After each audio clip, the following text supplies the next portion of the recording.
Hi, we're Ricky. And Debbie Betts. We went on the 48-day Heart of Alaska tour this year, and We just wanted to share some of our experience with you. We researched and planned our trip for over 2 years, and we had more questions after all that research than we did when we first started. We really were worried about where would we stay and was fuel readily available. And then some of the websites even told us that the roads were horrible and that we needed to take extra tires and all that type of stuff.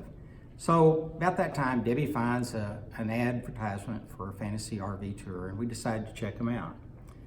After we did, we found out that they provided places for us to stay. They took care of letting us know where fuel would be available, and surprisingly enough, the price was even cheaper than what we could have done it on our own. yeah, and after booking the tour,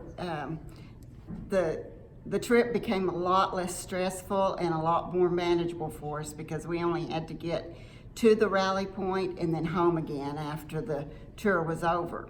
But we still were worried about the roads.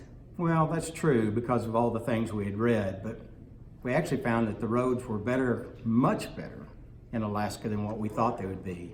As a matter of fact, we traveled on worse roads in the lower 48 than what we did in Alaska. Yes, we did.